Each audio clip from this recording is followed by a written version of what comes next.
What up, fellow gamers? This is Scal DM Cobb 37, Friday night, and this is DH&T number 4, specifically post session 31 talking points.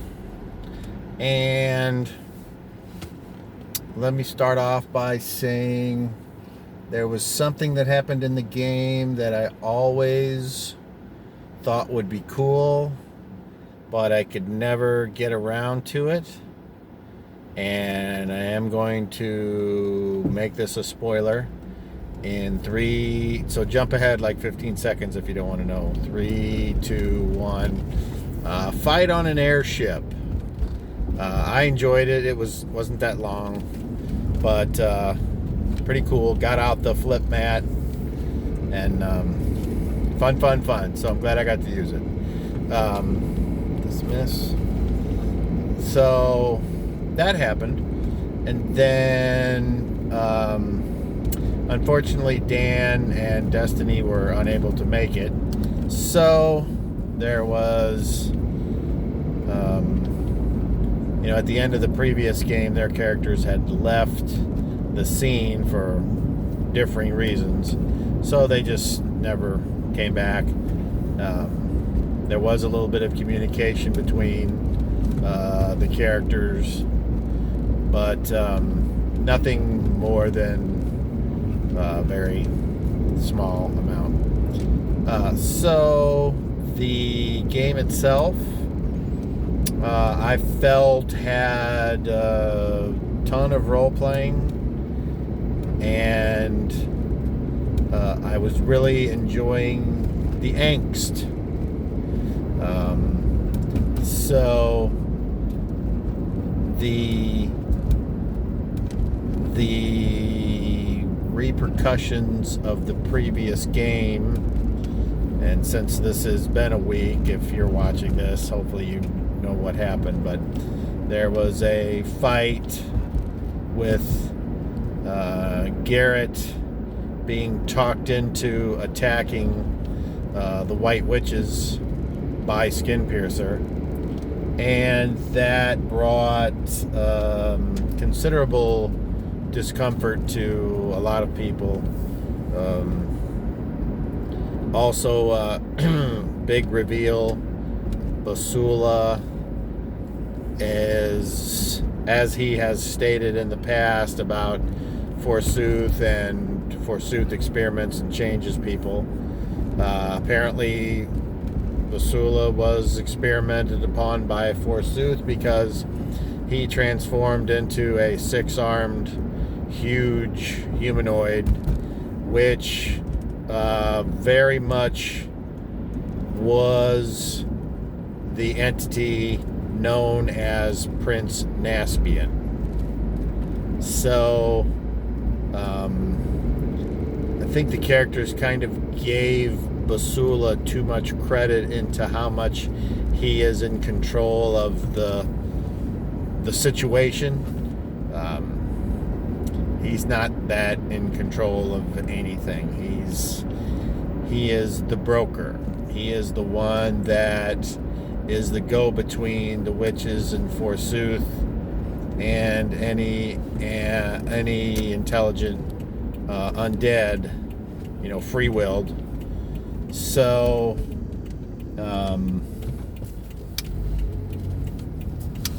but once the fight broke out, any thought of being a broker went away because of his concern for Volmir. So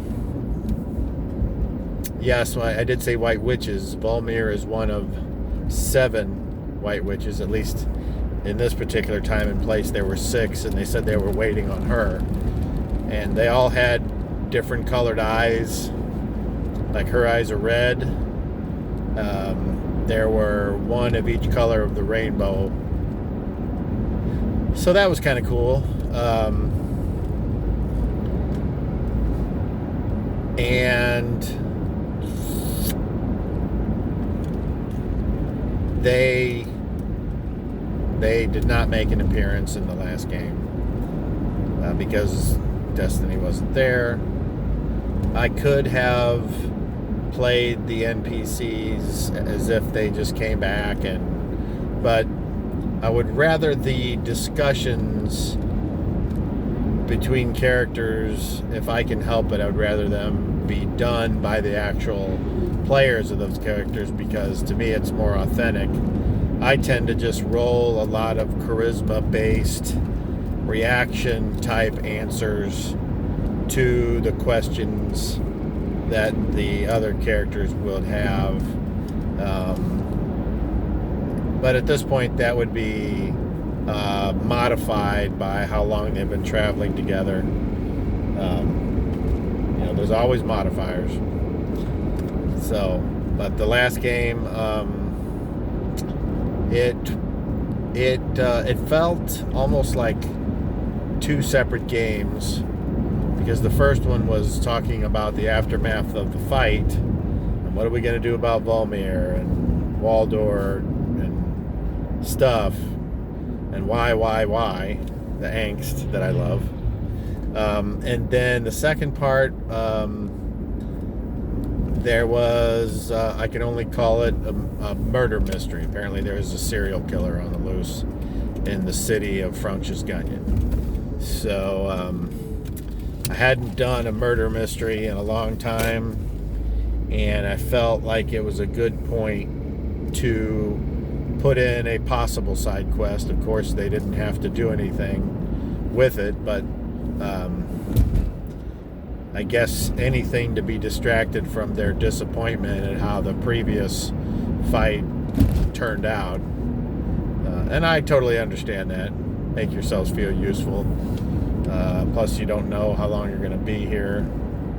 So, and Raspy has engendered, if that is the correct word, a lot of respect and loyalty from Garrett, and dare I say the other characters, although in lesser degrees, I would think, because Raspy is a very outspoken, no nonsense kind of Ganami.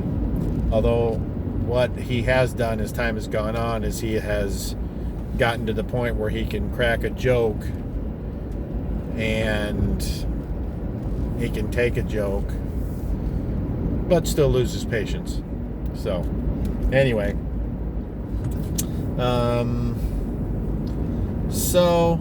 and then at the end of the episode there was another reveal that I cannot say. It was kind of it wasn't necessarily planned, but I felt like everything pointed to that direction. The reveal is somebody they hadn't encountered before, so that's cool. But once, of course, more info comes out, that'll be fun. So anyway, good game, I thought. Like I said, it felt like two separate games. The first one felt like it was a little slower, but that's because I did a lot of watching, which is fine. And then the second half, combat and scene setting, I guess, for the murder mystery. So, and I wanted to make up, something. I wanted it to be unique. And I felt like it was. I hadn't heard of anything like it before.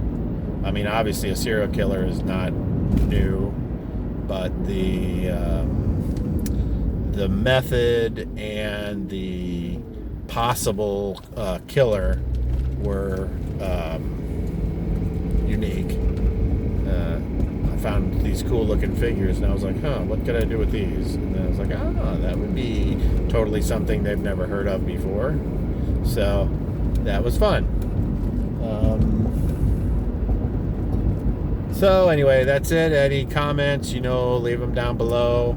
If you like this video, click that like button. If you really liked it, hit the subscribe button. That's it. 50 subscribers. We'll go for 51. One a year, and then by the time I'm 80, I'll have 80 subscribers. Oh, Anyway, bye. Have a good weekend.